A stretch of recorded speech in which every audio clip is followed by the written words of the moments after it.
تو دیکھیے اتنی ایسی چیزیں کہ جس کے لیے علماء نے ائمہ نے جانیں دی ہوں، اس کو کتنا زیادہ اہتمام کے ساتھ انجام دینے کی ضرورت ہے۔ اور سورہ مومن کی آیت نمبر 60 میں باقاعدہ اس کا عذاب بتایا گیا کہ ان الذین یستکبرون عن عبادتی سیدخلون جہنم داخرین، جو لوگ بھی عبادت کرنے سے اکڑتے ہیں، اکڑی تو ہے نا، اتنی سہولیات ہیں، اتنی آسانیاں ہیں، پھر بھی اس کو انجام نہیں دے رہے یا آخری وقت میں انجام دے رہے ہیں۔ جو لوگ بھی عبادتوں کو انجام دینے سے اکڑتے ہیں وہ عنقریب ذلت کے ساتھ جہنم میں داخل کیے جائیں گے، قرآن کی آیات ہے۔ تو اب آپ خود سوچئے کہ اتنی اہم ترین فریضہ، اس کو کتنی تیاری کی اس کی ہونی چاہیے اور کیسے تیاری کرنی چاہیے، یہ آج ہماری گفتگو کا عنوان ہوگا۔ دیکھیے جب بھی آپ کبھی کسی سے ملنے جاتی ہیں، اپنے کسی عام رشتہ دار بہن بھائی کے گھر بھی اگر آپ ملنے جاتی ہیں تو کچھ نہ کچھ آپ تیار ہوتی ہیں۔ کسی تقریب میں آپ جاتی ہیں تھوڑی سی آپ کی تیاری بڑھ جاتی ہے، اور کسی شادی کی تقریب میں اگر جانا ہوتا ہے تو اس کی ہفتوں بعض اوقات مہینوں پہلے سے آپ تیاریاں شروع کرتی ہیں۔ لوگ کسی بھی بڑے عہدیدار کے پاس جاتے ہیں، گورنر صاحب سے ملنے جانا ہے، صدر صاحب سے ملنے جانا ہے، مناسب ترین لباسوں کا اہتمام کیا جاتا ہے۔ اور یہاں یہ حالت ہے کہ اس کائنات کے پروردگار کے دربار میں حاضری کا وقت ہے، اور انتہائی نامناسب لباسوں کے اندر لوگ جو ہے وہ حتیٰ کہ بعض اوقات مساجد کے اندر دیکھنے میں آتے ہیں، گندے سندے، بدبو ان کے پاس سے آ رہی ہے، جسم ان کا میلا ہے بہت، اور گھروں کے اندر بھی مرد حضرات بہت ہی کم لباس میں بنیان پہن کر یا کسی بھی طرح سے اس طرح کے لباسوں کے اندر نمازیں پڑھتے ہیں۔ اسی طرح سے خواتین بھی گھر کے کام کاجوں میں مصروف ہیں، فوراً چادر لائی اوڑھ لی، گندے سندے کپڑے ہیں ان کے، بہت سی چیزوں کا اہتمام نہیں۔ تو یہ پروردگار عالم کی انتہائی درگزری ہے کہ اس حالت میں بھی وہ آپ کی نمازوں کو کہتا ہے کہ نہیں تمہاری نماز باطل نہیں ہے، میں نماز کو صحیح گردانتا ہوں، لیکن بارگاہ خداوندی میں اس طرح کی تیاری کیے بغیر، جو اس کے شایان شان ہے کسی اعتبار سے، اس کے بغیر ہی اس کے محضر کے اندر حاضر ہو جانا انتہائی بے ادبی ہے۔ تو اگر آپ واقعی آپ کی چشم بصیرت واہ ہو جائے اور آپ کی جو برزخی آنکھ ہے وہ کھل جائے، تو آپ حیران ہوں گے کہ کیا کیا اس موقع پر جس وقت آپ نماز کے لیے کھڑی ہوتی ہیں کیا کچھ ہو رہا ہوتا ہے آپ کے ارد گرد۔ اگر آپ کی وہ برزخی آنکھ کھل جائے، آپ کو احساس ہو جائے کہ کیا ہو رہا ہے، جو کہ ائمہ نے اپنی تعلیمات میں بتایا، جیسے کہ حضرت امیر المومنین علیہ الصلوۃ والسلام نے نہج البلاغہ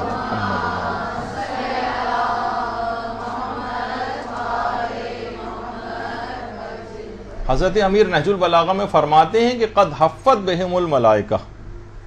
کہ عبادت کا جب کوئی شخص عبادت کر رہا ہوتا ہے تو فرشتے اس کو گھیر لیتے ہیں۔ یعنی آپ کو اندازہ بھی نہیں ہوتا کہ جس وقت آپ خشوع و خضوع سے نماز پڑھ رہی ہیں، جس وقت کوئی انسان نماز پڑھ رہا ہوتا ہے تو فرشتے اس کو چاروں طرف سے گھیر لیتے ہیں، اور اس کے اوپر پروردگار عالم ایک سکون کو نازل کرتا ہے۔ ایک سکون، جب بھی آپ کو ویسے بھی اندازہ ہوتا ہوگا کہ نماز پڑھنے سے کتنا سکون حاصل ہوتا ہے، اور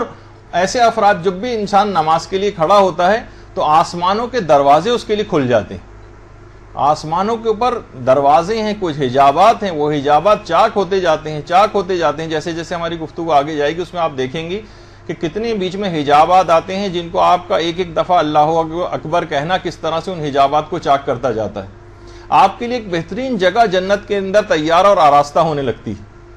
اور اس وقت آپ کے تمام گناہ اگر برزخی آنکھ کھل جائے تو نظر آئے کہ جس طرح سے سوکھے پتوں کو خزاں جو ہے گرا دیا کرتی ہے، اس طرح سے آپ کے گناہ تمام جھڑتے چلے جاتے ہیں۔ اور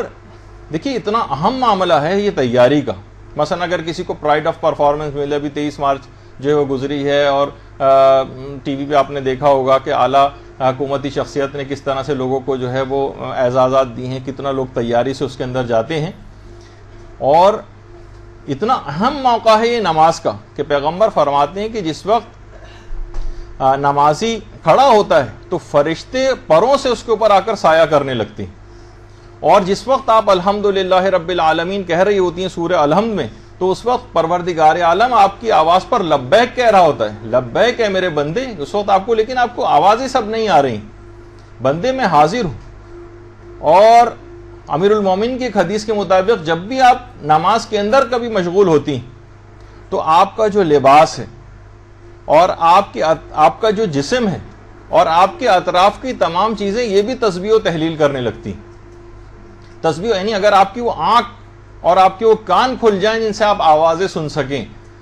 جو کہ ایک مرحلہ بعد میں سیر و سلوک کے اندر آتا ہے کہ بہت سارے افراد کے اندر یہ ملکہ پیدا ہو جاتا ہے کہ وہ ان آوازوں کو سن سکتے ہیں اور ان چیزوں کو اپنی آنکھوں سے دیکھ سکتے ہیں.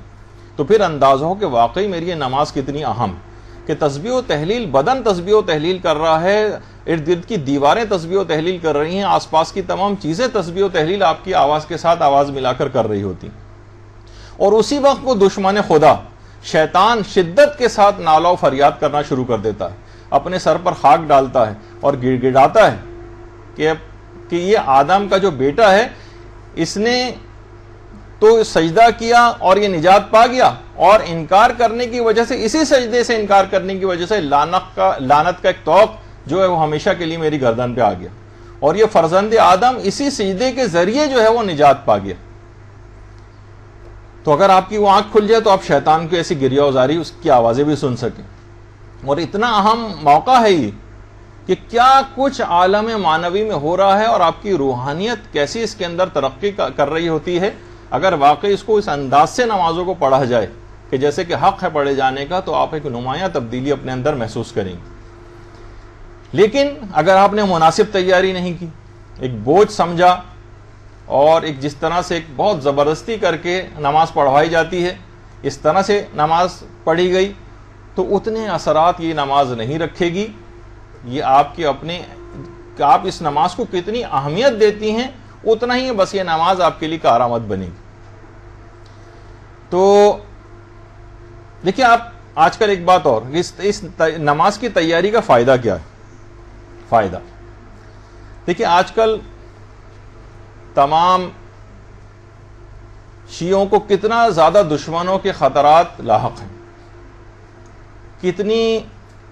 ایسی شہادتیں بھی حالیہ دنوں میں واقع ہوئی ہیں.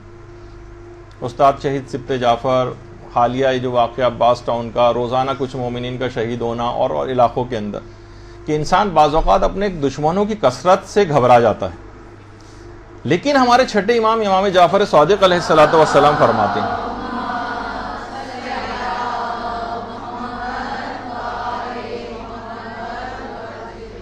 کہ ہمارے شیعوں میں سے جب بھی کوئی شخص، کوئی مومن نماز کے لیے اٹھتا ہے،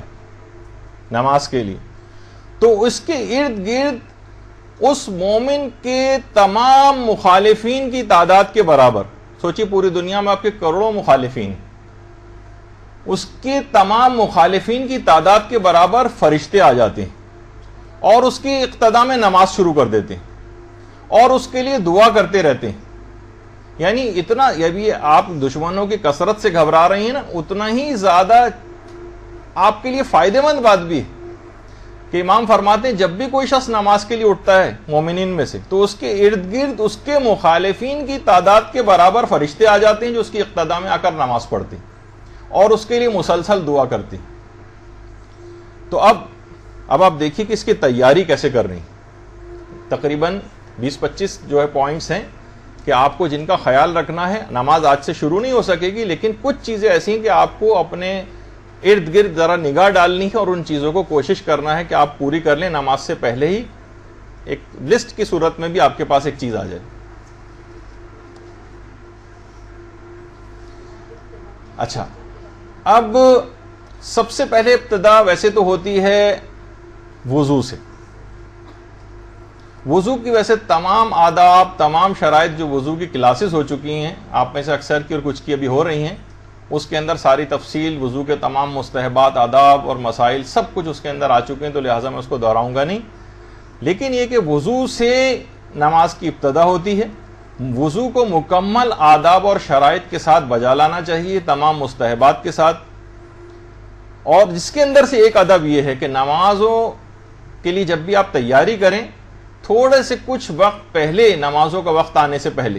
مثلا اگر 12:45 اگر نماز کا وقت آ رہا ہے تو آپ 10 منٹ پہلے، 15 منٹ پہلے آپ وضو کر کے تیاری شروع کر دیں. یہاں تک کہ ایک روایت بھی ہے پیغمبر اسلام کی کہ جس نے نماز کا وقت آ جانے کے بعد وضو کیا اس نے نماز کی بے احترامی کی. نماز کا وقت آ جانے سے پہلے پہلے آپ وضو کر لیں، وضو کی باقاعدہ تیاری شروع کر دیں. نماز کا وقت ابھی نہیں آیا، ابھی 10-15 منٹ باقی ہیں، پہلے ہی سے آپ کوشش کریں کہ تیاری، تاکہ نماز کا ایک پروٹوکول ہے. وقت اگر داخل ہو گیا پھر وضو کرنے گئے، کیونکہ دیکھیے ابھی وضو ہو جائے گا بالکل ٹھیک ہے، لیکن ہمارا عنوان کیا ہے اوپر پڑھیے، اس کے اندر کیا بہترین نماز کیسے پڑھیں. تو ہم وہ پوائنٹس بتا رہے ہیں جس سے نماز بہتر سے بہتر ہو. اور یہ بھی روایات کے اندر یہ بھی بات آئی ہے کہ مسواک اگر کر لیا جائے تو 40 ایسی نمازوں سے بہتر ہے کہ جو بغیر مسواک کے پڑھی جائیں. اور مسواک عام طور پر صرف انگلی کو وضو میں دانتوں کے اوپر پھیر لینا، جو کہ آپ کلی وغیرہ کرتی ہیں اور دانتوں پر انگلی پھیرتی ہیں، وہ بھی اسی کے حکم میں آ جاتی ہے، لیکن الگ سے بھی مسواک کرنے کی بڑی تاکید. اچھا، جتنا بھی وضو میں آپ کا خشوع و خضوع ہوگا اتنا ہی آپ کا نمازوں میں خشوع و خضوع ملے گا. کوشش کریں کہ وضو کے اندر بہت سی چیزیں، مستحبات، مستحب دعائیں، ان کا اگر آپ نے خیال کر لیا تو یہ لازمہ اس بات کا بنے گا کہ آپ کو نمازوں کے اندر بھی خشوع و خضوع حاصل ہوگا. البتہ ایک احتیاط وضو میں اور کر لی جائے. عام طور پر گھروں میں ذرا سی لاپرواہی کی جاتی ہے، لیکن اس کا اثر نماز پہ پڑ سکتا ہے. یعنی اس کے ثواب میں کمی ہو سکتی ہے، یا آپ ایک نامشروع یا غیر اخلاقی کام آپ سے ہو جاتا ہے. عام طور پر لوگ گھروں میں خیال نہیں کرتے، اور وضو کے لیے یا مسجد میں بھی ہوتا ہے، وضو خانوں میں کسی کی بھی چپل پہنی اور باتھ روم میں چلے گئے اور وہاں سے چھپ چھپ کرتے ہوئے گیلے پاؤں لے کے مثلا وہاں سے واپس آ رہے ہیں. کسی بھی شخص کو اچھا نہیں لگے گا کہ جو ہے اس کے چپل وغیرہ کو اس طرح سے گیلا کیا جائے. تو اگر ہو تو کوشش کریں، اگر اتنا ہی اس کو گیلا ویلا کرنے کا شوق ہے تو اپنی چپل لے کر جائیں، کسی اور کی چپل پہن کے نہ جائیں. ورنہ کیا ہوگا کہ نماز کی ابتدا ہی جو آپ نے وضو سے کی ایک نامناسب کام، یا ہو سکتا ہے حرام بھی ہو جائے اگر اس کی اجازت نہ ہو، اس سے آپ نے ابتدا کی. دوسری اہم بات یہ ہے جس کا آپ کو نماز میں خیال کرنا ہے کہ ہمیشہ آپ کا جسم اور لباس بہت صاف ستھرا ہو، خاص طور پر جسم بھی صاف ستھرا ہو. عام طور پر لوگ خیال نہیں کرتے، بس خواتین بھی انہوں نے چادر ایک اوپر پہنی اور گھر کے کاموں میں کے درمیان ہی ہو جائے گی نماز، سب صحیح، لیکن ہم بہترین نماز بتا رہے ہیں کس طرح سے ہوگی. جسم سے مثلا بدبو آ رہی ہے، پسینہ آ رہا ہے، کوئی اور ہے، یعنی آپ اس انداز سے، یعنی کہ بارگاہ خداوندی میں حاضری کا وقت آ گیا، تو گندے جسم کے ساتھ خاص طور پر پاؤں کے سلسلے میں لوگ احتیاط نہیں کرتے. پورے گھر میں ننگے پاؤں اس طرح سے گھوم رہے ہیں، نیچے سے پاؤں گندے ہیں، خاک آلود ہیں، اسی میں ہی نماز پڑھنے کے لیے کھڑے ہو گئے. یہ اتنا مناسب نہیں ہے. ہمیشہ صاف ستھرا جسم کے ساتھ نماز پڑھنی. اور تیاری، دیکھیے اتنی اہمیت ہے نماز کی تیاری کے حوالے سے کہ باقاعدہ وسائل الشیعہ میں ہمارے ساتویں امام موسی کاظم علیہ الصلوۃ والسلام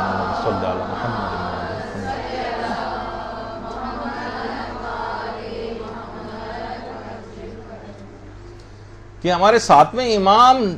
جمعرات کے دن سے ہی جمعے کی تیاریاں شروع کر دیتے تھے. جمعرات کے دن سے، ایک دن پہلے سے. ہم تو تھوڑے وقت پہلے سے آپ سے کہہ رہے ہیں، لیکن بعض اوقات ایک دن پہلے سے تیاریاں شروع ہو جاتی ہیں. اور یہی وجہ ہے کہ ہمارے امام زمانہ علیہ الصلوۃ والسلام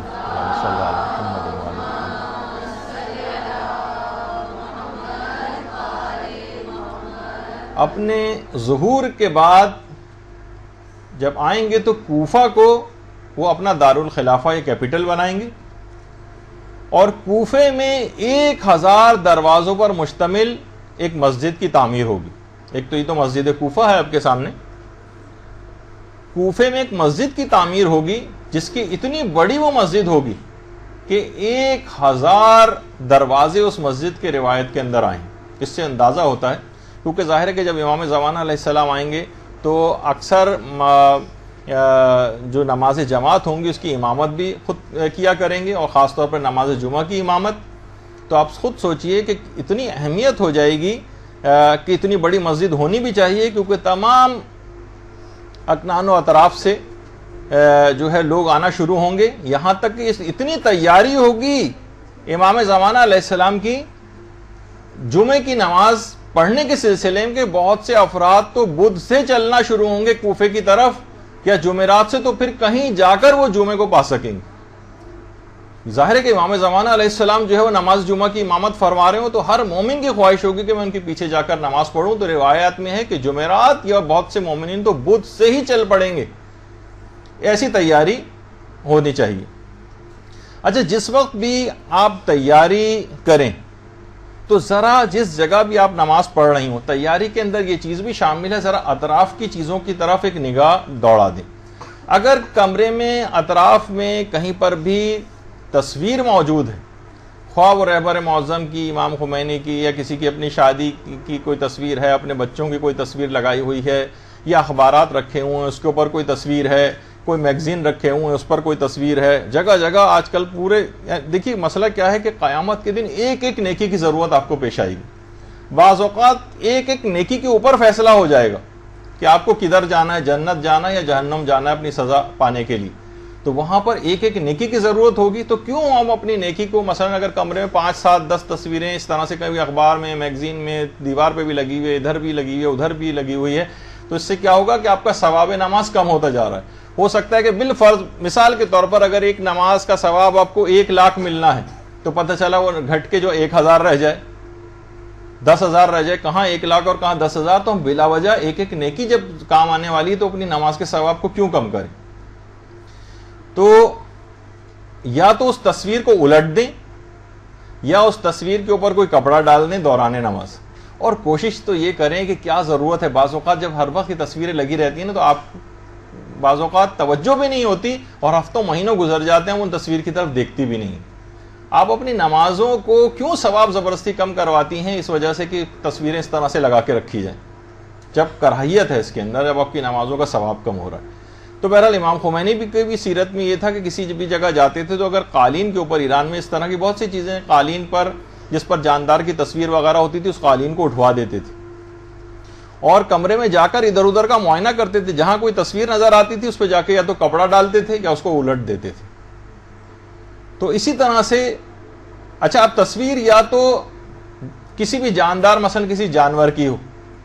بعض اوقات اس طرح کی بھی تصویریں ہوتی ہیں تو یہ بھی اسی حکم میں آئے گی جو آپ کے نماز کے ثواب کو کم کرے گی۔ یا مثلا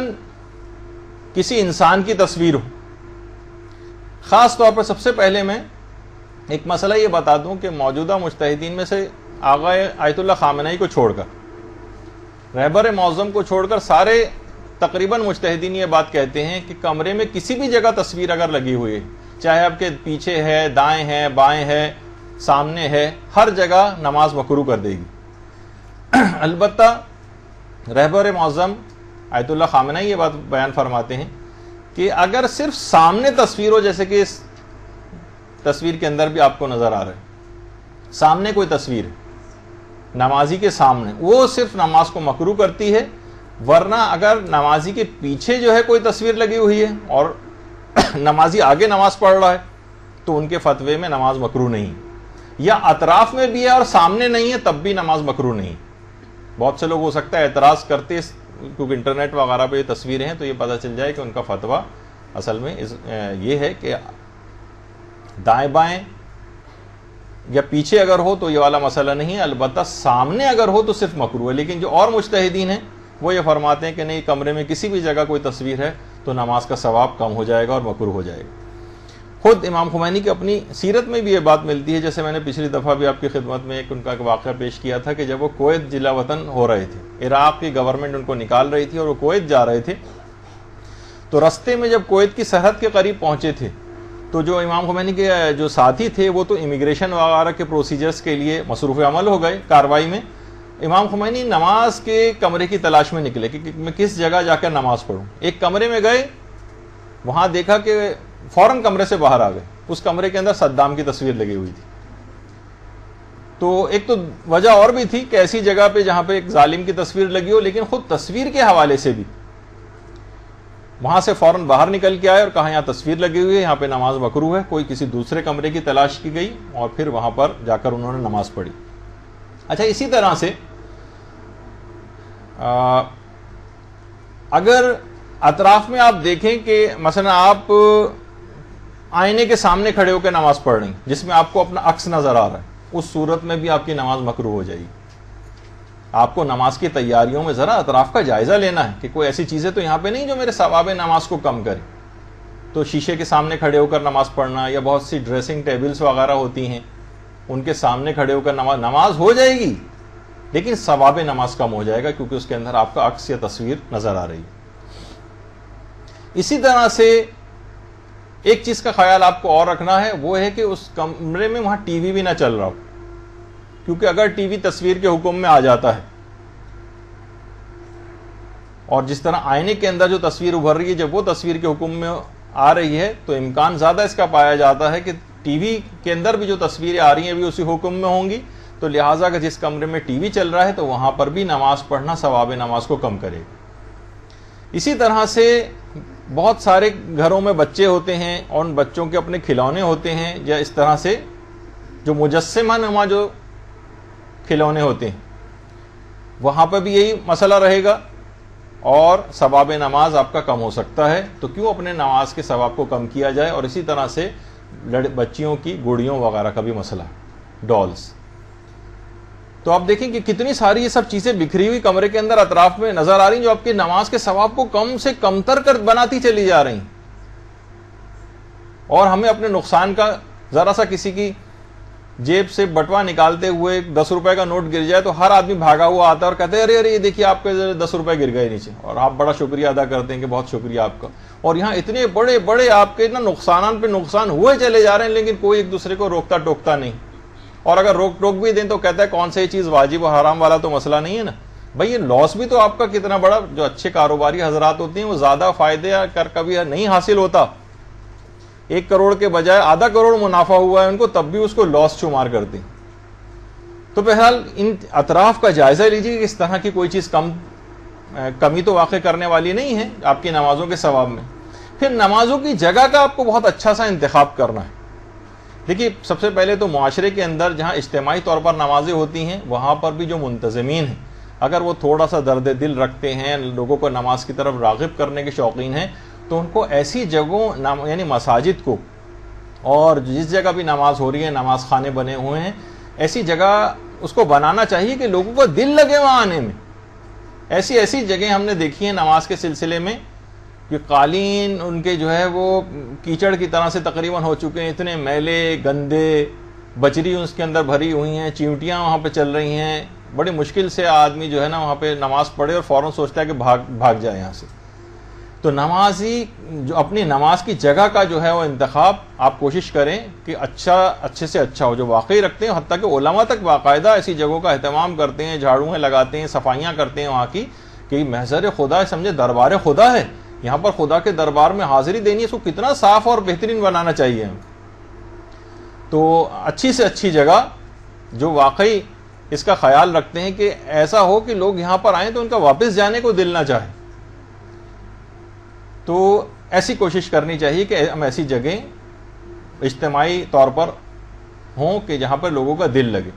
اسی طریقے سے جہاں لوگ باتیں کر رہے ہیں، خشوع خضوع بہت کم ہو رہا ہے، یہ ثواب آپ کا بہت کم ہوا چلا جا رہا ہے، یا ایسا کا کوئی کمرہ ہے کہ جہاں پر مثلا آپ نے ایسی جگہ جا کر نماز پڑھنی، اس کا بھی آپ کو خیال کرنا چاہیے کہ بالکل کمرے کی کھڑکی جو روڈ کے قریب جو ہے جہاں سے ٹریفک کا بہت زیادہ شور آ رہا ہے، لوگوں کی باتوں کی آواز آ رہی ہے، کہیں ریڈیو چل رہا ہے، ٹی وی زور سے چل رہا ہے، وہاں پر آواز آ رہی ہے، ایسی جگہوں پہ نماز پڑھنا یہ خود آپ کے خشوع خضوع کو کم کرے گا، اور خشوع خضوع کم ہوگا تو آپ کا ثواب نماز بھی کم ہو جائے گا۔ یہاں تک کہ پیغمبر اسلام کے ایک صحابی تھے جو اپنے باغ میں، اپنا ذاتی باغ تھا اور اس میں نمازیں پڑھ رہے تھے کہ چڑیوں کی چہچہاٹ کی آواز کان میں آئی، ذرا سا توجہ کم ہو گئی، بعد نماز احساس ہوا کہ میں تو چڑیوں کی چہچہاٹ کے اندر اس کی وجہ سے میرا خشوع خضوع نماز کا کم ہو گیا، بعد نماز پورا باغ راہ خدا میں صدقہ کر دیا، صرف اس وجہ سے کہ اتنا بڑا میرا نقصان ہونے جا رہا ہے صرف اس باغ کی وجہ سے۔ تو وہ ان کو اس بات کی اہمیت کا احساس تھا، خاص طور پر ایسی جگہ جہاں پر شور شرابہ زیادہ ہو رہا وہاں پر نماز نہیں پڑھنی چاہیے۔ جیسے میں نے پچھلی دفعہ بھی مثال دی تھی، امام خمینی جب ترکی میں تھے تو وہاں انہوں نے باقاعدہ بعد میں آ کر لوگوں سے کہا کہ میں نے وہاں دیکھا تھا کہ وہ نماز جمعہ میں خود جاتا تھا، 5,000 افراد وہاں پر موجود ہوتے تھے، اہل سنت کی جو نماز جماعت ہوتی تھی، اور کہہ رہے ہیں کہ مجھے 5 کلمات تک سننے کو نہیں ملتے تھے وہاں پر، یعنی اتنی خاموشی کے ساتھ اور خشوع خضوع کے ساتھ جو ہے وہ میں دیکھتا تھا لوگوں کو نماز پڑھتے۔ تو بہت سے لوگوں کو سرزنش کی ہے ان کی بات بتا کر کہ آپ کو بھی ایسی جگہوں کا انتخاب کرنا چاہیے، کوشش کرنی چاہیے کہ زیادہ شور شرابہ وغیرہ نہ ہو، ورنہ دماغ وہاں لگ جائے گا اور آپ کا ثواب نماز کم ہوگا۔ اور کوشش یہ کرنی چاہیے کہ جس جگہ بھی، جو آپ گھر میں بھی کوئی بھی جگہ یا مصلی اپنا بنائیں، اسے کوشش کریں کہ وہ آرام دہ اور بہتر سے بہتر ہو۔ دیکھیے پیغمبر اسلام کے ان اصحاب کا جن کا میں نے سب سے پہلے لیکچر میں ذکر کیا تھا کہ وہ جو گرم ہو چکی ہوتی تھی اور دہک رہی ہوتی تھیں، کنکریاں ان کو پھونکے مار مار کے اس کے اوپر سجدہ کرتے تھے ٹھنڈا کر کے، وہ والا ہمارا تو ایمان ہم اپنے اندر نہیں پاتے، عیش پرستی کے اتنے عادی ہیں. تو ہمارے لیے تو ضروری ہے کہ نمازوں کی طرف راغب کرنے کے لیے کہ ہمیں اپنے نفس کو سہولیات مہیا کریں. اب بہت سے لوگ یہ ہو سکتا ہے کہیں گے بھئی تو آپ مزید عیش پرستی کی طرف ان کو لے جا رہے ہیں. نہیں، کیونکہ یہ آج کل ہو گیا ہے ایمان کی یہ حالت، تو اس میں ہم کہیں گے نہیں انتہائی سخت یا بہت پتلی سی نماز جائے نماز جو ہے اس کے اوپر کھڑے ہو کر پڑھو، جس میں گھٹنے بھی آپ کے جو ہے وہ سخت زمین کے اوپر جو ہے وہ آپ خود پریشان ہو جائیں گے اور چاہیں گے کہ 4 منٹ کی نماز 2 منٹ میں ختم کر کے میں یہاں سے جاؤں. نہیں، آرام نرم اور ملائم جو ہے وہ آپ کوشش کریں کہ ایسی جانماز اس کا انتخاب کریں. اور کوشش یہ بھی کریں کہ دبیس سی ذرا جائے نماز ہو،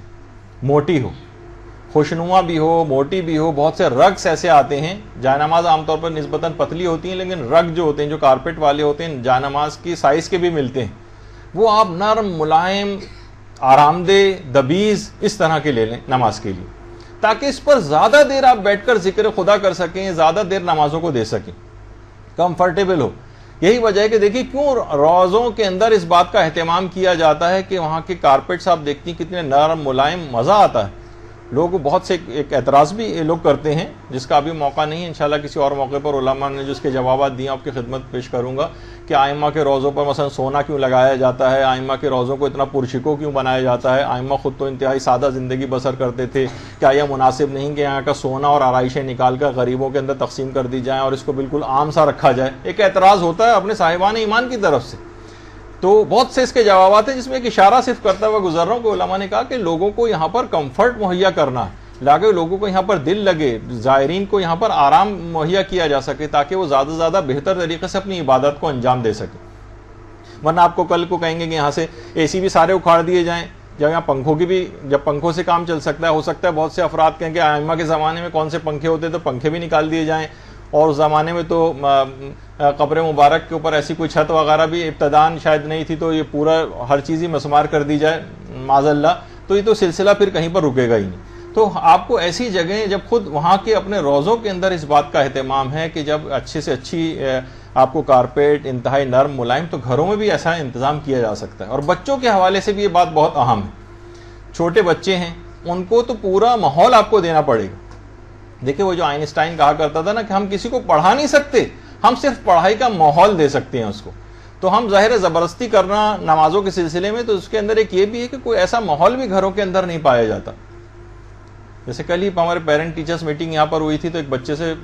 والدہ اس کی آئیں اور شکایت کی کہ نماز نہیں پڑھتا ہے. جب ان کو الگ سے کونے میں لے جا کے بچے سے پوچھا گیا بیٹا آپ نماز کیوں نہیں پڑھتے، تو کہنے لگا میں کیا کروں، ہماری امی بھی تو نہیں پڑھتی. تو مسئلہ اس کے اندر یہی ہوتا ہے کہ خود بچے کو ایسا ماحول بھی مہیا کرنا ہے. تو بچوں کو عبادت کے لحاظ سے بھی ایسا ماحول مہیا کرنا ہے کہ اس کا خود بخود دل لگے، نرم ملائم کارپیٹ کے اوپر آئے، تھوڑی دیر بیٹھے تو اس کو مزہ آئے وہاں پر، اور اس کا دل اس طرف راغب ہو.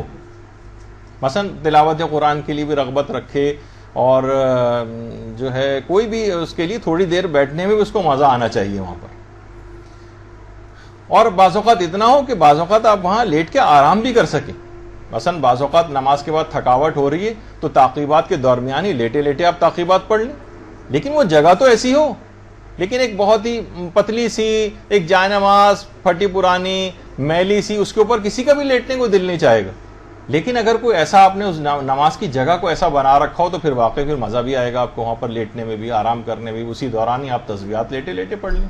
ضروری نہیں کہ بیٹھ کے ہی پڑھی جائیں. اسی طرح سے جس جگہ بھی آپ نماز پڑھیں اس میں کوشش کریں کہ آپ کے بالکل قریب ہی قرآن رکھا ہوا ہو کہ تعقیبات کے درمیان آپ وہاں پر قرآن بھی کی تلاوت بھی کر سکیں. وہیں پر توضیح المسائل بھی قریب کے اندر موجود ہو، صحیفہ کاملہ موجود ہو، آپ نے ہاتھ بڑھایا صحیفہ کاملہ اٹھا لیا، آپ نے ہاتھ بڑھایا مفاتیح الجنان اٹھا لی، تاکہ وہ ہینڈی یعنی آپ بالکل قریب ہوں، آپ کی ریچ میں ہو. یہ نہ ہو کہ وہ ادھر جانا ہے دوسرے کمرے، وہاں سے شیلف سے نکال کے کون پڑھے تو پھر وہ کبھی موقع آئے گا ہی نہیں. وہیں پر ہی اس بات کا اہتمام ہو نماز کی کیسی جگہ کو ضرور گھروں کے اندر مقرر کرنا چاہیے.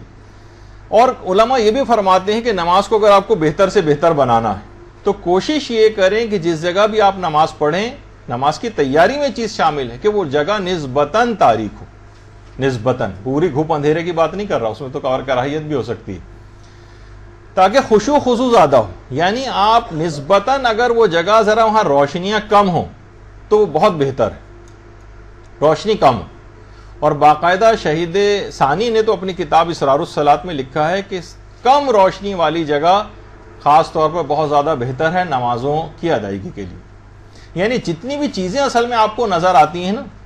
اتنی ہی چیز آپ کی توجہ ڈسٹریکٹ ہوتی, یعنی آپ کی توجہ ہٹ جاتی ہے. جتنی چیزیں آپ کو نظر آئیں گی, کوئی نماز عام طور پر یہ بھی مسئلہ آگے چل کر کبھی آئے گا کہ بہرحال کہ نمازوں کو آنکھ بند کر کے پڑھنا یا کھول کر پڑھنا اس کے سلسلے میں, لیکن یہ کہ بہرحال جتنی چیزیں نظر آ رہی ہیں اتنی آپ کے لیے توجہ بٹانے کا باعث بنتی ہیں.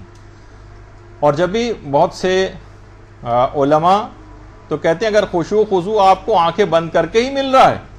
تو آپ آنکھیں بند کر کے بھی نماز پڑھ سکتی ہیں, یہ خشوع خضوع ملنے والی بات ہے. تو بہرحال خشوع جو ہے, خشوع خضوع یہ زیادہ عام ہے بنسبت کسی اور چیز کے. تو دیکھیں جو کچھ بھی آپ کی زبان کہہ رہی ہے نا, اس کا دل سے بھی آپ کی تائید ہونی چاہیے, ورنہ کبھی بھی اس کے اثرات مرتب نہیں ہوں گے. یعنی خشوع اتنا اہم ہے. اور امام خمینی نے تو خاص طور پر خشوع و خضوع کیسے حاصل کریں, ایک تو بہت پہلے ایک لیکچر ہمارا ہو چکا ہے, لیکن ایک بالکل نئے انداز سے ہوگا جب گفتگو ذرا آگے بڑھے گی ہماری. تو اس کے اندر بھی یہ بات بڑی اہم ہے کہ امام خمینی نے ایک بڑے خطرے کا اپنی کتاب کے اندر ایک احساس دلایا کہ دیکھیے اگر آپ نے آداب نماز کا خیال نہیں کیا اور نمازوں کو بے توجہی کے ساتھ پڑھا اور اس طرح سے پڑھا کہ وہ صرف زبان کے تک تھا, دل میں اس کو جگہ نہیں دی, مرتکز اپنی اس کو توجہات کو نماز کی طرف نہیں کیا, تو امام خمینی فرماتے ہیں کہ جب خوف و شدت کا عالم ہوگا یا حالت احتضار ہوگی تو ایسی صورتحال اس وقت آ سکتی ہے ایسے افراد کے لیے کہ وہ رسول حتیٰ کہ ائمہ کو تک کو بھول جائیں گے. اور جس وقت سوال منکر و نکیر جس وقت ہونے والا ہوگا, جو پہلی رات آئے گی سوال و منکر و نکیر, تو ایسے افراد جنہوں نے انتہائی سرسری طریقے سے اپنی نمازوں کو پڑھا تھا, نہ اس میں توجہات تھی, نہ ان کے دل نے ان کے زبان کا ساتھ دیا تھا, تو جب شدت اس قسم کی ہوگی تو جب فرشتے آ کر ان سے پوچھیں گے تو بہت امکان اس بات کا ہے کہ کہیں یہ پیغمبر نہ پوچھا جائے گا تمہارا نبی کون ہے, تو رسول کا نام بھول جائیں گے. تو اپنی نمازوں کی بڑی حفاظت کرنا, تو تمام ایسی چیزوں سے اپنے آپ کو بچانا ہے کہ جس کے خطرات بہت بڑھتے چلے جاتے ہیں اگر ان کا خیال نہ کیا جائے. اور یہ بھی علماء نے کہا کہ کوشش یہ کریں کہ اگر کمرے میں بھی آپ کسی جگہ پڑھ رہی ہیں تو اگر کوئی کمرے کا ایک کونا ہو تو زیادہ مناسب. ایک تو ہے کہ مثلا کمرہ اس کے بالکل بیچ میں کھڑے ہو کے ہم نماز پڑھیں, نہیں, دیوار کے قریب جتنا آپ اگر چلتی چلی جائیں اتنا زیادہ بہتر ہے. ایک تو سب سے کونے والا کمرہ ہو جہاں لوگوں کی آمد و رفت کم ہو, وہاں زیادہ عام طور پر ثواب یوں ہوگا, کنسنٹریشن زیادہ ہوگی, لوگوں کی آمد و رفت ہی کم ہے. لیکن یہ کہ اگر کمرے میں بھی آپ کسی جگہ پڑھ رہی ہیں تو پھر آپ کوشش یہ کریں کہ دیوار کی طرف چلی جائیے ذرا. دیوار اگر آپ کے سامنے ہوگی تو آپ کی توجہات ادھر ادھر نہیں جائیں گی. اور جگہ کے سلسلے میں ایک اہم ترین بات یہ ہے کہ جس جگہ بھی آپ نماز پڑھیں کوشش یہ کریں کہ جگہ میں بھی اس بات کا خیال رکھیں. نماز کو شروع کرنے سے پہلے دیکھیے ابھی باتیں بتائی جا رہی ہیں کہ جگہ جو ہے وہ غصبی نہیں ہونی چاہیے. مثلا آپ نے کرائے پہ کوئی مکان لیا ہوا ہے اور اس کا کرایہ ہی نہیں دے رہے, یا مثلا یہ ایسی کوئی غلطی ہو, یا مثلا مالک مکان یعنی وہ آپ کا ایگریمنٹ جو ہے پورا ہو چکا ہے اور خالی کر دینا چاہیے تھا لیکن آپ ٹالتی جا رہی ہیں اور وہ مالک مکان پیچھے لگا ہوا ہے آپ کے, اب آپ کی جو نمازیں ہیں اس سے متاثر ہو سکتی ہیں. یا مثلا کوئی پلاٹ آپ نے لیا تھا جس پر خمس پہلے سے واجب الادا تھا, اسی کے اوپر نماز بنایا اور خمس ابھی تک ادا نہیں کیا, نہ اس کو کوئی تدبیر ایسی کی ہے, نہ حاکم شرع وغیرہ کے پاس جا کے کوئی مصالحت کی ہے, اور اسی میں نمازیں پڑھ رہے ہیں, آپ کی نمازوں کا بڑا مسئلہ ہو جائے گا. یا ایسا کوئی گھر ہے کہ جو والد کے انتقال کے بعد یا میراث میں سب کو تقسیم ہونا چاہیے تھا اور کچھ افراد راضی نہیں ہیں اس طرح سے رہنے پر, تو اگر کسی بھی وارث کا حق اگر مارا گیا ہے اور کچھ افراد اس پر قبضہ کر کے بیٹھے ہوئے ہیں تو اب بھی وہاں نمازوں کا بہت بڑا مسئلہ ہو جائے گا. تو ہمیشہ اس بات کا خیال رکھنا ہے جگہ نماز کے سلسلے میں. ابھی تو ہم نے نماز دیکھی شروع بھی نہیں کی ہے, یہ تو صرف ابھی ہم کھڑے ہو کے اندازہ لگا رہے ہیں, تصویروں کو دیکھ رہے ہیں, کبھی کچھ کر رہے ہیں, کوئی ایسی جگہ کا انتخاب کر رہے ہیں, لباس کا انتخاب وغیرہ سب چیزیں ہو رہی ہیں. تو اسی کے اندر جگہ بھی ہے وہ مباح ہونی چاہیے. ایسا نہ ہو کہ اس طرح کی کوئی چیز ہو تو آپ کی نمازوں کا چاہے وہ کتنی خشوع و خضوع سے کیوں نہ پڑھی جائیں کوئی فائدہ مرتب نہیں ہوگا. اسی طرح سے نماز شروع کرنے سے پہلے آپ کو چاہیے کہ آئینے میں ذرا اپنا جائزہ بھی لیجیے. آئینے خواتین کے سلسلے میں اس کی تاکید اور زیادہ ہے. ایک عام انسان تو عام آدمی کیا کرے گا, زیادہ سے زیادہ کنگا وغیرہ کر لے گا, مرد حضرات میں سے ہے, اپنے لباس کو تھوڑا سا دیکھ لے گا. لیکن اچھا اس کی اہمیت بھی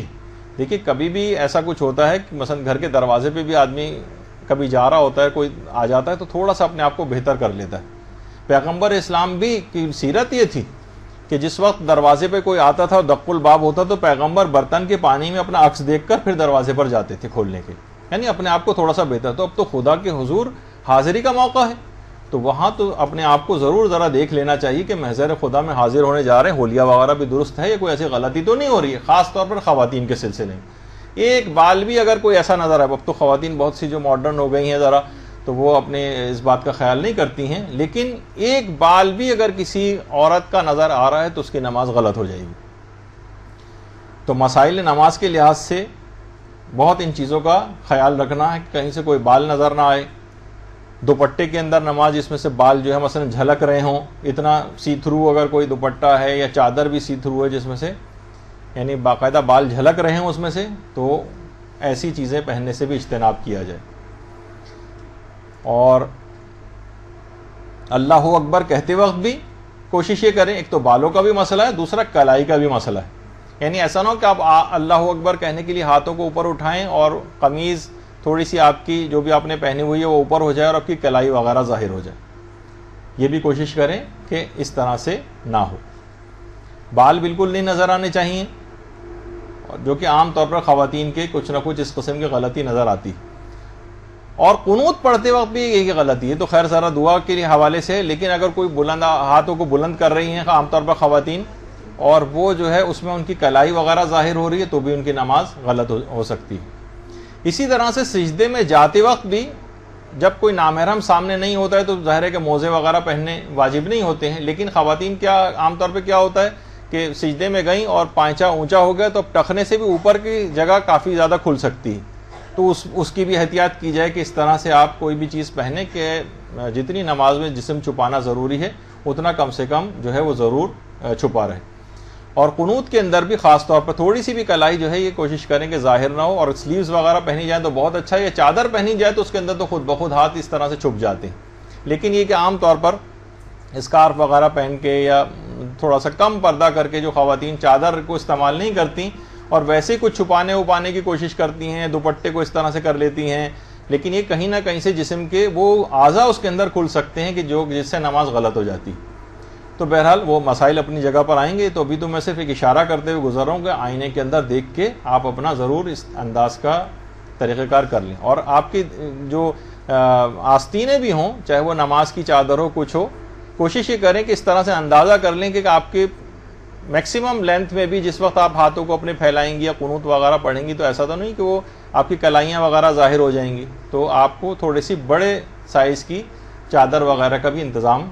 کر کے اس میں نماز پڑھنی چاہیے. اور بچوں کے سلسلے میں بھی مائیں خاص طور پر اس کی احتیاط کریں کہ ان کو شروع سے اس بات کی ٹریننگ دیں کہ پردے کا کس انداز سے خیال رکھنا ہے نماز کو شروع کرنے سے پہلے. اچھا, اسی طرح سے بچوں کے سلسلے میں تو تاکید اپنی جگہ پر ہے. چھوٹے بچے جو ابتدائی سے اچھے طریقے سے بالکل نماز کے عادی ہو جاتے ہیں, پھر یہی بچے بڑے ہو کر بعد میں اچھی نماز پڑھ سکتے ہیں, بنسبت یہ کہ بچپن سے ہی ان کی طرف توجہ نہیں دی ہے اور نامناسب لباس پہنا کے ان کو اپنے ساتھ جو ہے وہ مثلا رکھا گیا ہے, تو بعد میں بڑے ہو کر بھی ذرا لاؤبالی سے رہیں گے. چلیں یہ بچی تو پھر بھی بہت چھوٹی ہے, لیکن یہ کہ بہرحال اس کا بھی خیال رکھنا چاہیے کہ اس سے پہلے والی بچی بہت چھوٹی تھی لیکن اس اچھے طریقے سے پہنایا گیا تھا. بچہ تو آپ کے اپنے اختیار میں ہوتا ہے نا, جیسا بھی اس کو چاہے ڈھالیں. اچھا, اسی طرح سے اس بات کا بھی خیال رہے کہ لوگ جوائنٹ فیملی سسٹم میں رہتے ہیں. نماز کے دوران ویسے تو خواتین کو اپنے پاؤں نہیں چھپانا ہے, اور چہرہ تو چھپانا خیر واجب ہے ہی نہیں. اس تصویر میں ایک الگ بات ہے کہ چہرہ چھپا ہوا ہے, وہ اس سے قطع نظر. جو مسئلہ اس میں بتانے کا ہے کہ عام طور پہ جوائنٹ فیملی سسٹم میں مثلا دیور بھی گھر میں گھوم رہے ہیں, کچھ اور نامحرم افراد بھی ساتھ رہتے ہیں, اور کسی جگہ ایسی جگہ پہ نماز پڑھی جا رہی ہے جہاں کوئی نامحرم دیکھ سکتا ہے, تو پھر پاؤں کا چھپانا واجب ہو جاتا ہے, پاؤں کا چھپانا. تو عام طور پر یہ بھی نماز کی تیاری کے اندر ہے کہ زیادہ دوران نماز تو کہیں موزے ووزے نہیں پہننے کے لیے جائیں گے آپ, تو یہ آپ کو تیاری کے اندر ہی اس بات کا اہتمام کر لینا ہے کہ کوئی ایسی بات نہ ہو جائے کہ کوئی نامحرم مثلا آنے کا امکان ہو تو آپ نے پہلے سے موزے وغیرہ پہنے ہوئے ہیں۔ اچھا، اب اس کے بعد ایک چیز اور آپ کو کوشش کرنی کہ نمازوں کے لیے بہترین لباس کا انتخاب کرنا ہے۔ شادیوں کے لیے آپ لباس کا اہتمام کرتی ہیں، سالگرہ میں جانے کے لیے لباس کا اہتمام کرتی ہیں، نماز کے لیے اچھا لباس کیوں نہیں سلواتی؟ جانے کے بعد فوراً بازاروں کا رخ نہ کیجیے گا، اپنے گھر میں سے کوئی ایسا لباس کوئی بہترین، یا اگر بنوانا بھی پڑ جائے، مجھے پتا ہے کون سا منع کر دوں گا تو آپ نہیں جائیں گی، لیکن بہرحال یہ کہ ایسا لباس ضرور نماز کے لیے کہ بہترین سا ایک لباس ہو، اچھے سے لباس کا اہتمام اس کے اندر کیا جائے، باقاعدہ جس میں آپ کو لگے کہ ہاں آپ نے نماز کو ایک امپورٹنس دی۔ گندا سندا لباس پہننا، موڑا توڑا لباس پہننا، بغیر استری شدہ لباس پہننا، جس طرح سے کوئی مٹکے میں سے نکال کے پہلے جو لوگ پہن لیا کرتے تھے اس طرح کا لباس پہننا، اس طرح کی چیز نہ ہو۔ بچے ہوں ان کے لیے بھی بہت مناسب، اس سے نماز کی عظمت کا احساس پیدا ہوگا۔ اچھے سے اچھا لباس، اچھے سے اچھا لباس نماز کے سلسلے میں، کیونکہ آپ ایسے بارگاہ کے اندر حاضر ہو رہی ہیں کہ جس کے اندر بڑی امپورٹنس ہے ان تمام چیزوں کی، لباس کی اچھے طریقے سے اس کو انجام دینے کے لحاظ سے۔ تو کوئی بھی آپ کوشش کریں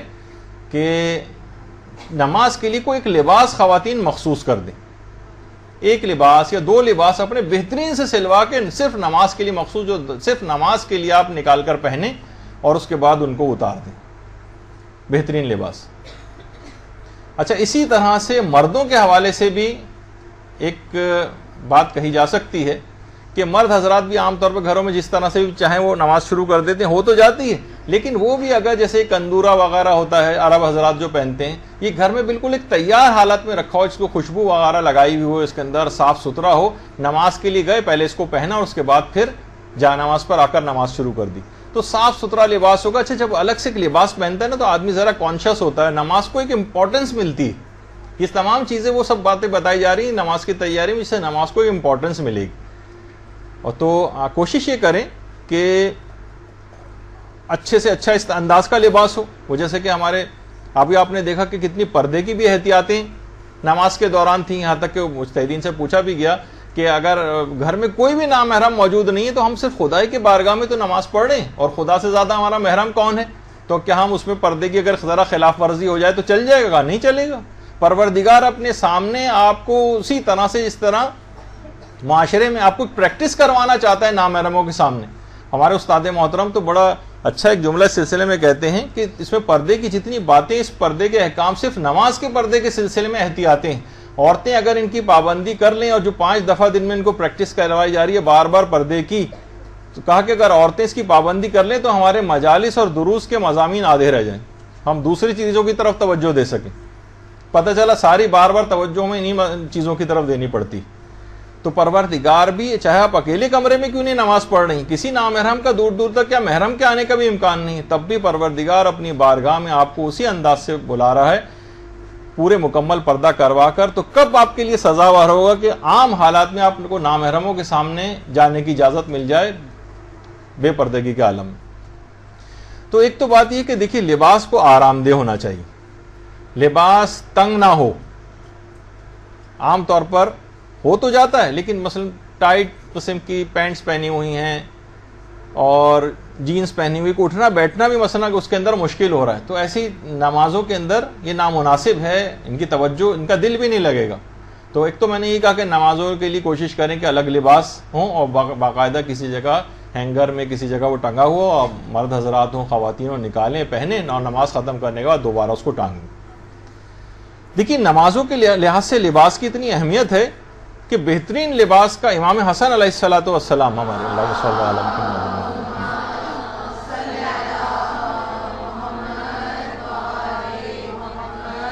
این نمازوں کے وقت اتنا بہترین لباس کا انتخاب کرتے تھے اپنے لیے کہ اکثر لوگ پوچھتے تھے کہ مولا اتنا بہترین لباس پہن کے آپ نماز پڑھ رہے ہیں؟ تو امام فرماتے تھے ان اللہ جمیل و یحب الجمال، خدا خود بھی خوبصورت ہے اور وہ خوبصورتی اور زیبائی کو پسند کرتا ہے۔ اور خود قرآن کے اندر بھی یہ چیز آئی ہے، سورہ اعراف کی جو آیت نمبر 31 ہے کہ یا بنی آدم خذوا زینتکم عند کل مسجد، کہ مسجد جاتے ہوئے یعنی نماز کو پڑھتے ہوئے اپنی زینتوں کو ساتھ لے کر جائیں، یعنی خدا کے حضور ایک تو بہترین نماز اور اپنے بہترین لباس کے ساتھ نماز پڑھیں، اور باقاعدہ خوشبو وغیرہ سے بھی مزین ہو کر آئیں. خذوا زینتکم عند کل مسجد، اس کے اندر خوشبو اور اچھا لباس بھی شامل ہے. اور یہ تو نماز کی تیاری ہوتی تھی. پھر یہی امام جب نماز کے لیے کھڑے ہوتے تھے تو اتنا لرزتے تھے، اتنا گڑ گڑاتے تھے اور ایسا تڑپتے تھے کہ روایت کا جملہ کہ جیسے کسی سانپ نے کاٹ لیا. اور اس کے مقابلے میں آپ خود سوچیے کہ کوئی ایسا شخص کہ جو صحیح طرح سے نامناسب لباس کے ساتھ اس کی نمازوں میں کبھی وہ خشوع خضوع آئے گا. اور یہاں تک کہ ائمہ اپنے 20-20 30-30 سال جن لباسوں کے اندر، یعنی لباس سے جب لباس مخصوص ہوگا نماز کے لیے جبھی تو اتنا عرصہ چلے گا، اپنے مخصوص لباسوں کو انعام کے طور پر دیا کرتے تھے. دیبل خزائی کہ جب انہوں نے وہ خاص ایک اشعار کہے تھے تو امام نے ان کو جو ایک تو پیسے بھی انعام میں دیے تھے اور اس کے علاوہ اپنا ایک پیراہن جس میں امام نے کتنے سال تک نمازیں پڑھی تھی وہ انعام میں دیا تھا. اور یہی وجہ ہے. اور پھر اس کے بعد دیبل خزائی جب اتنا بابر اصل میں خود اس لباس کے اندر جو نمازوں میں پہنا جاتا ہے اتنی کرامت پیدا ہو جاتی ہے اس لباس کے اندر کہ دیبل جب وہ ایک تو خود خیر امام کا لباس تھا، دیبل کی بیوی نابینا تھی، وہ گھر لے کر گئے اور اس لباس کو اس کی آنکھوں سے لگایا، دیبل کی بیوی کی بینائی اسی وقت بحال ہو گئی.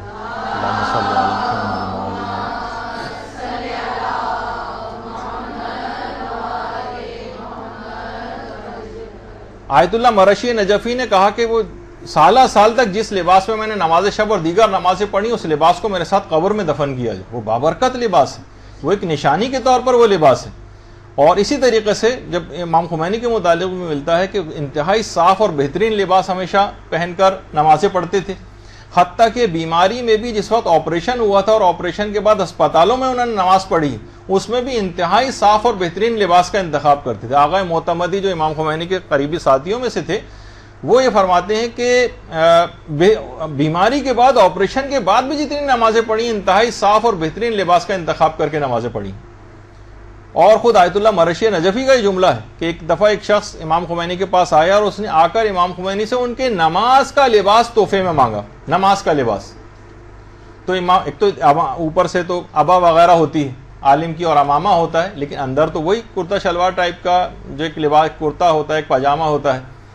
تو وہ کمرے میں اندر گئے اور اپنے نماز کا وہ لباس لا کر اس شخص کو دیا. یعنی اس نے بھی کہا کہ مجھے آپ کے نماز کا لباس چاہیے. امام خمینی اور ان کے ساتھ ان کے سگے بھائی آیت اللہ پسندیدہ بیٹھے ہوئے ہیں. اچھا اب ایک تو یہ دوسرا ایک چیز کی بات، یعنی نمازوں کے ثواب فائدے یہ بہتر سے بہتر بنانے کے لیے جو نماز کی تیاری اس میں وہ تمام افراد مرد حضرات کا پہلے مسئلہ بتا دوں پھر خواتین کا کہ جس میں انہوں نے کبھی بھی حج یا عمرہ کیا ہے اس کی ایک چادر اگر وہ اپنے اوپر ڈال لیں اوپری لباس پہ اور اس کو پہن کر کبھی کبھار نماز پڑھ لیں تو اور زیادہ بہتر. عام طور پر لوگ یہ کرتے ہیں اس کو پھینک ویک دیتے ہیں، وہ بڑی امپورٹنٹ چیز ہے، حتیٰ کہ اس کے اندر کفن دیا جانا بھی بہت ثواب رکھتا ہے. احرام کی اس چادر کو لوگ وہیں پر پھینک کر اکثر تو وہاں پر کوڑے خانوں کے اندر احرام کی چادریں پڑی ہوئی نظر آتی ہیں. تو اس بات کا بہت جو ہے خیال رکھا جائے کہ اگر کبھی ایسا بھی ہو جائے تو ثواب ذرا اور بڑھ جائے گا آپ کا. اور خواتین بھی جس احرام کا جو ان کا مقنع تھا یا جس میں انہوں نے حج کیا تھا، عمرہ کیا تھا یا مثلا حج کیا تھا تو اس کو بھی پہن کر کبھی کبھار نماز میں اس کو اگر پہن لیا جائے تو بہت اچھا. اور تاکہ تمام چیزوں کی اس پہن کے یہ آپ گواہیاں تیار کر رہی ہیں. اور خواتین کے لیے ایک بات اور بھی ہے ویسے تو عام طور پر کہ کوئی ایک معمولی سے چھوٹے سے چھوٹا کم سے کم ایک زیور ضرور انہوں نے پہنا ہوا، لیکن اس کی یہ معنی بھی نہیں ہے کہ اگر مثلا یہ مسئلہ پتہ چل گیا تو آپ فوراً اس وقت اس کے بعد جیولری کی دکان میں جائیں اور وہ اپنا کوئی زیور وغیرہ کی تلاش شروع کریں. وہی جو گھر میں عام طور پر آپ اور چھوٹا موٹا اتنا زیور کہ ایک کڑا، ایک چوڑی، کوئی بھی ایسی چیز، کوئی ہار، کوئی بھی ایئر رنگ یا کوئی بھی، یہ تو عام طور پر خواتین کے پہنے ہوئی ہوتی ہیں تو وہ بھی کافی. لیکن اگر کسی نے کچھ نہیں پہنا ہوا تو کوئی نہ کوئی ایک چیز ضرور اس طرح سے پہن لے تو ذرا نماز کی تیاری ذرا اس کی اچھی شمار ہو جائے گی. اور پھر اس کے بعد یہ ہے کہ یہ بھی مستحبات میں سے ہے کہ خوشبو لگا کر جو ہے وہ نماز پڑھی جائے. خوشبو کی بڑی تاکید ہے اور خود اپنے لیے بھی خوشبو لگائیں اور اگر کچھ اطراف میں اور لوگ پڑھ رہی ہیں، کچھ خواتین یا اور محرم رشتہ دار، ان کو بھی آپ جو ہیں ان کی بھی خوشبو لگائیں تو بہت ہی اچھا ثواب کا کام ہے خوشبو کا لگانا بھی، اور دوسروں کو بھی اس انداز سے اس میں شریک کرنا۔ ہمارے جو چوتھے امام تھے امام زین العابدین علیہ الصلوۃ والسلام،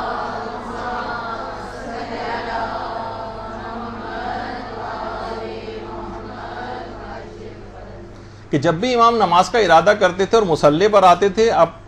آپ اپنے ساتھ جو مصلی ہوتا اس مصلی کے اندر ہی ایک عطر کی شیشی رکھی ہوتی تھی، اور اسی عطر سے اپنے آپ کو معطر کرتے تھے اور پھر نماز جو شروع کرتے تھے۔ اور کبھی بھی امام خمینی کے متعلق بھی ملتا ہے کہ ان کے مصلی میں بھی ایک عطر کی چھوٹی سی شیشی وہ ضرور ان کے پاس ہوتی تھی۔ اور نجف میں بھی جس وقت وہ جلا وطنی کی زندگی گزار رہے تھے تو جب نماز شب کے لیے چھت پہ جاتے تھے تو ہمیشہ عطر کی شیشی اوپر ساتھ لے جاتے تھے۔ دیکھیے یہ بھی کر سکتے تھے کہ نیچے سے عطر لگایا اور اوپر چلے گا اور نماز شروع کر دی، نہیں، عطر کی شیشی اپنے ساتھ شاید ہر نماز سے پہلے تھوڑا سا عطر ضرور لگاتے ہوں۔ اور یہ بھی چھٹے امام نے جملہ ارشاد فرمایا ہے کہ اس نماز کی نسبت یہ 70 گنا زیادہ ثواب رکھتی ہے والی نماز جو وہ تمام نمازیں جو بغیر عطر کے پڑھی جائیں، یعنی ان سے کہیں زیادہ 70 گنا ثواب یہ نماز رکھے گی کہ جو عطر لگا کے پڑھی جائے۔ تو ہم کیوں اپنے ثواب کو کم کریں، کیوں زیادہ سے زیادہ ثواب کو بڑھائیں، اور کوشش یہ کریں کہ جب بھی آپ، جیسے بھی ہم نے کہا کہ وقت آنے سے 10-15 منٹ پہلے وضو کر لیں، تو یہ بھی کریں کہ جس وقت بھی آپ کا نماز کا ارادہ ہو آپ اس وقت سے تقریباً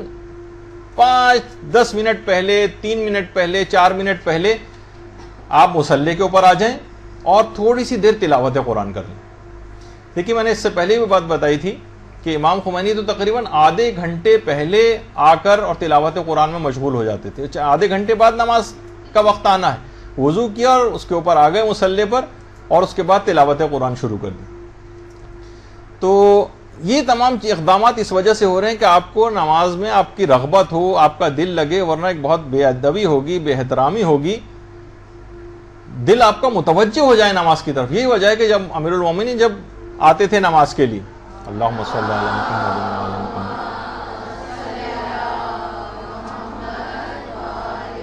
تو اتنا پہلے سے تیاری شروع ہو چکی ہوتی، تو اتنا متوجہ نماز کے وقت پہ آ کر ہو جاتے تھے کہ بدن کانپنے لگتا تھا، رنگ متغیر ہو جاتا تھا، اور کہتے تھے اس امانت کی ادائیگی کا وقت آ گیا، جس کو زمین و آسمان پر جب پیش کیا گیا تو اس کو تحمل کرنے کی طاقت نہیں رکھتے تھے۔ دیکھیے خود مصلی کے اوپر آ کر بیٹھنا یہ انتہائی زیادہ ثواب اور فائدے کی چیز،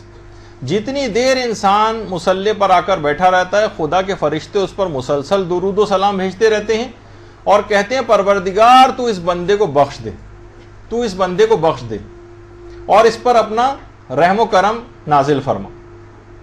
اور نماز کی تیاری میں ایک چیز یہ بھی شامل ہے کہ آپ کے ہاتھ میں عقیق کی انگوٹھی ہو، عقیق کی انگوٹھی، اور اگر آپ نے عقیق کی انگوٹھی پہنی ہوئی ہے اور دوران نماز آپ کے ہاتھ میں ہے تو اس کا بہت زیادہ ثواب اور فائدہ ہے۔ اور خود پیغمبر اسلام کی حدیث مبارکہ بھی ہے کہ عقیق کی انگوٹھی پہنو کہ پتھروں میں یہ پہلا پتھر ہے جس نے خدا کی وحدانیت اور میری نبوت اور اے علی تمہاری امامت کا اقرار کیا۔ اللہم صلی علی محمد۔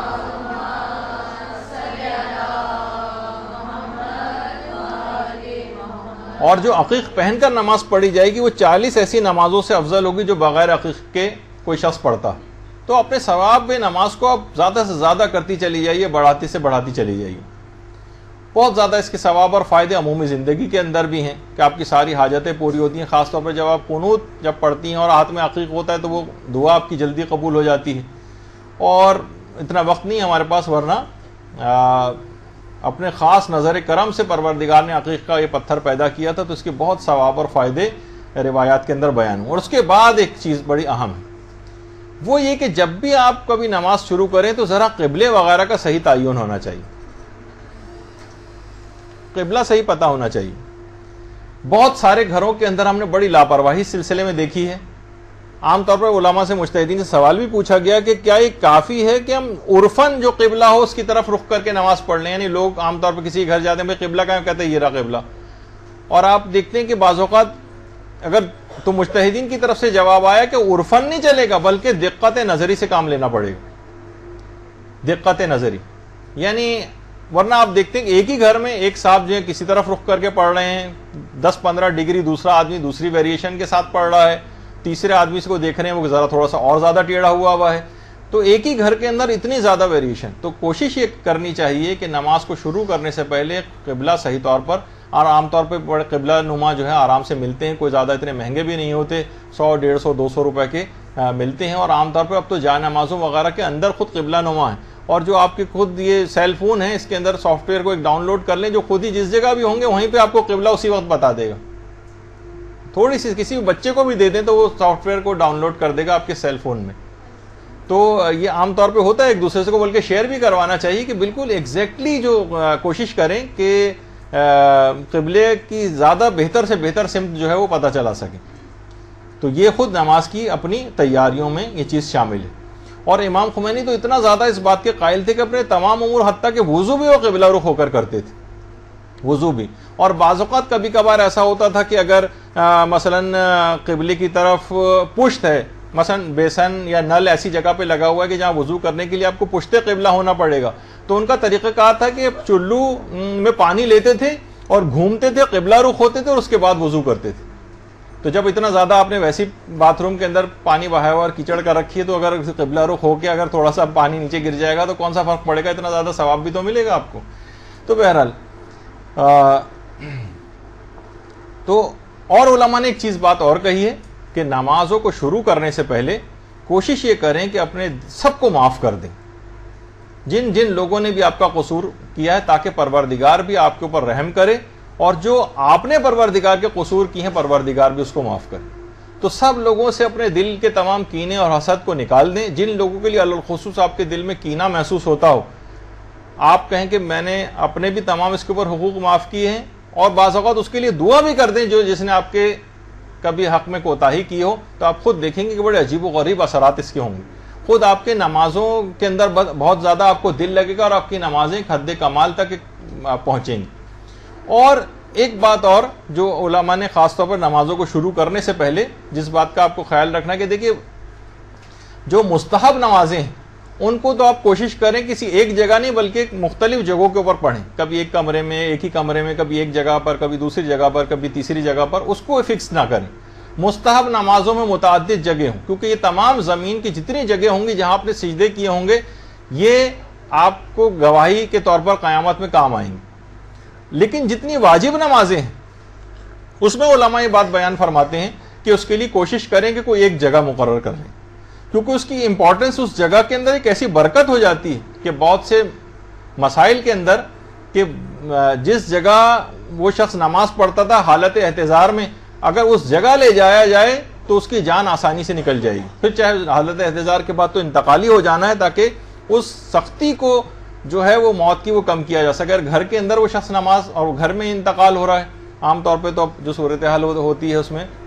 ہسپتالوں میں انتقال ہوتا ہے، لیکن کوشش یہ کریں کہ اگر گھر میں کسی کا انتقال ہو رہا ہے تو جس جگہ وہ نماز پڑھتا تھا اگر ممکن ہو سکے تو وہاں پر لے جایا جائے، تو بہت آسانی کے ساتھ اس کی جو ہے وہ جان نکل جائے گی. اچھا، اسی طرح سے کوشش یہ کریں کہ جب بھی کبھی نماز کے لیے کھڑے ہونا چاہیں تو گھر میں کوئی بچہ ہو اس کو بھی اپنے ساتھ ضرور لے لیں. کسی کی اپنی اولاد ہے، چھوٹے بہن بھائی ہیں، ان کو بھی اپنے ساتھ ضرور لے لیں، کیونکہ سورہ اعراف کی جو 31ویں آیت اس سے پہلے ابھی آپ نے پڑھی کہ یا بنی آدم خذوا زینتکم عند کل مسجد، کہ جب بھی تم نماز کے لیے مسجد کے لیے نکلو تو اپنی زینت کو اپنے ساتھ لے لو. تو اب زینت کے کئی احتمالات علماء نے پیش کیے کہ زینت سے کیا مراد ہے. ایک تو وہی ہے کہ صاف ستھرے کپڑے وہ زینت کے اندر آتے ہیں، اور یہ کہ خود خوشبو کا لگانا یہ بھی زینت میں آتا ہے. اور ایک احتمال علماء نے یہ بھی کہا کیونکہ مسجد جانے کا تذکرہ ہے تو بہرحال اس میں یہ کہ اچھے امام جماعت کا انتخاب یہ خود مسجد کی زینتوں میں سے ایک چیز ہے. لیکن اگر خود قرآن سے پوچھیں کہ قرآن نے خود زینت کس کو کہا ہے تو سورہ کہف کی آیت نمبر 46 میں علماء فرماتے ہیں کہ المال والبنون زینت الحیات الدنیا، یعنی مال کو اور اولاد کو زینت کہا گیا ہے. تو اس لحاظ سے یہ دنیا کی زندگی کی زینتیں ہیں. یعنی جب بھی انسان نماز کے لیے مسجد جا رہا ہو یا خود گھر میں بھی نماز پڑھ رہا ہو تو ایک تو یہ ہے کہ اپنی اولاد کو اپنے ساتھ لے لے، اپنی اولاد کو اپنے ساتھ لے لے. اور اپنی اولاد کو اپنے ساتھ رکھے، کیونکہ زینت، قرآن نے زینت اولاد کو بھی کہا ہے۔ تو چھوٹے بچے بھی جب جاتے ہیں تو ایک ایک چیز دیکھتے ہیں، آبزرو کرتے ہیں، کسی بھی بڑے شخص کو نماز پڑھتے دیکھتے ہیں۔ تو بہرحال اپنی اولاد کو اپنے ساتھ رکھیں۔ اور دوسرا یہ ہے کہ المال والبنون کا لفظ آیا کہ کچھ پیسہ بھی اپنے ساتھ رکھ لیں۔ تو کیونکہ عام طور پر یہ ہوتا ہے کہ کوئی نہ کوئی مستحق، کوئی جاننے والا، کوئی ایسا وہاں پر موجود ہوتا ہے کہ اس کو آپ صدقہ دے سکتے ہیں، تو کچھ نہ کچھ پیسے بھی اپنے ساتھ رکھیں۔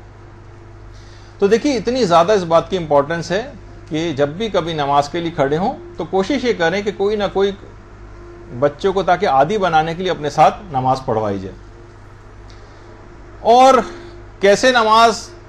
میں تمام چیزوں کا جب خیال رکھ رہے ہیں تو کیسے اس ہستی کو فراموش کیا جا سکتا ہے کہ جس کی وجہ سے آج ہم اس قابل ہوئے کہ نماز بچی ہوئی ہمیں نظر آ رہی ہے، یعنی ہمارے امام حسین علیہ الصلوۃ والسلام،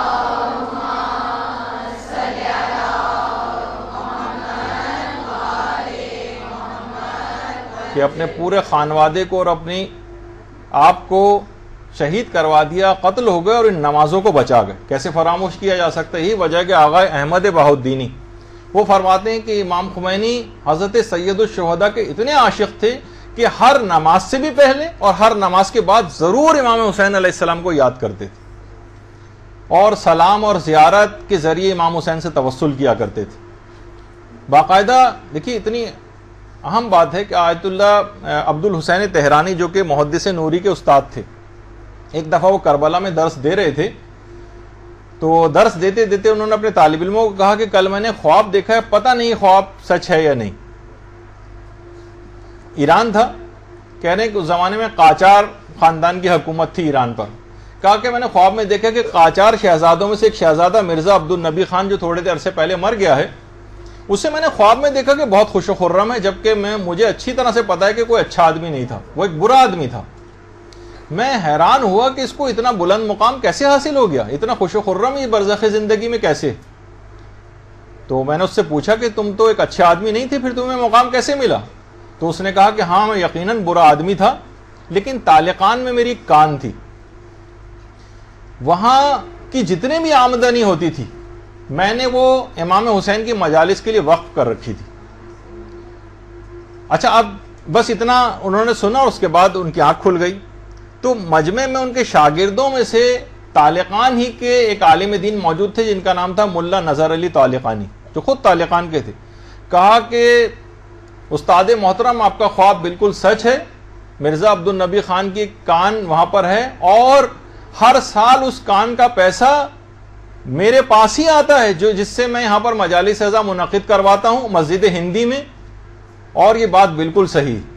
تو اس کا مطلب یہ ہوا کہ دیکھیے امام حسین علیہ الصلوۃ والسلام، یعنی کوئی شخص بہت برا بھی ہے، صرف ان کی مجالس اعضاء کا اہتمام کرتا ہے، تو عام زندگی میں بھی ان کو مجالس کے ذریعے یاد رکھنا ہے۔ اور جس وقت نماز کے لیے کھڑے ہوں تو کتنی درسوں میں پہلے بھی آ چکا ہے کہ السلام علیکہ یا ابا عبداللہ الحسین کہیں، اور اس کے بعد پھر جو ہے وہ نماز کو شروع کریں اور ہمارا سلام ہو امام حسین علیہ الصلوۃ والسلام پر۔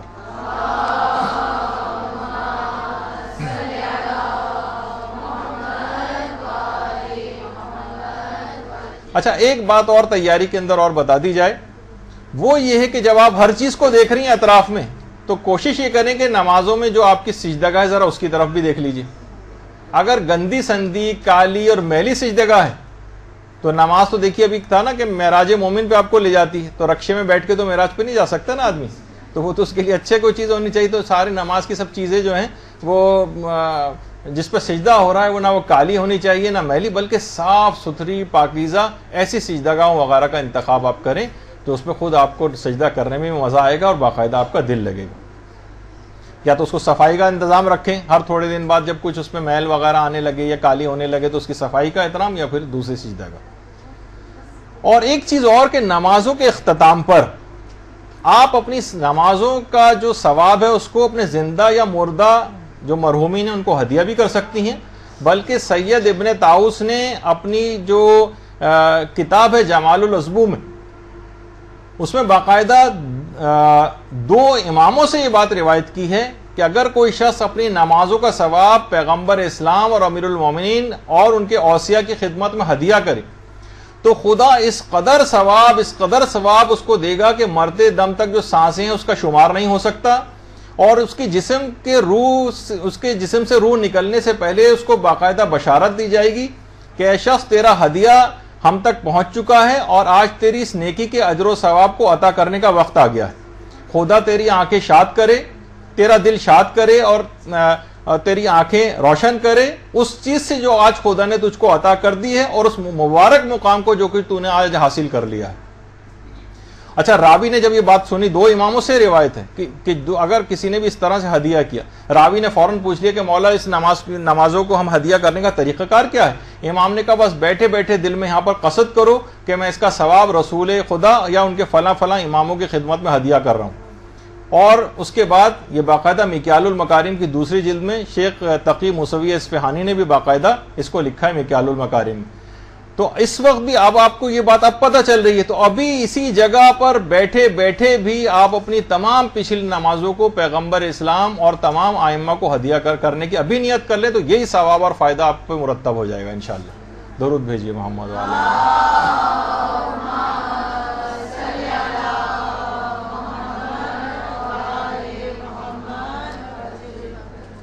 اگرچہ ایک بات اور بہت اہم آج رہ گئی، لیکن کیا کریں کہ وقت بہرحال ختم ہو گیا ہے، لیکن انشاءاللہ کوشش کریں گے کہ جی ہاں، واجب نمازوں کو بھی ہدیہ کیا جا سکتا ہے، مستحب نمازیں بھی ہدیہ کی جا سکتی ہیں، واجب نمازیں بھی ہدیہ کی جا سکتی ہیں باقاعدہ۔ اس کا آغاز آیت اللہ سیستانی نے بھی اس سے تھوڑے عرصے پہلے مدرسے نے ایک استفتاء ان سے کیا تھا، تو انہوں نے کہا تھا کہ جی ہاں یہ ایسا کیا جا سکتا ہے۔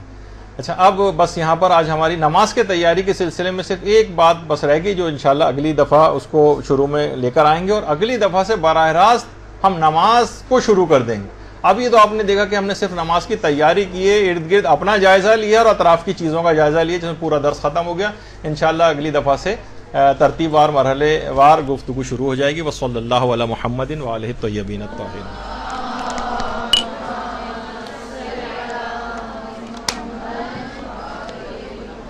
برحمتك يا أرحم الراحمين، وصلى الله على محمد وآله الطاهرين۔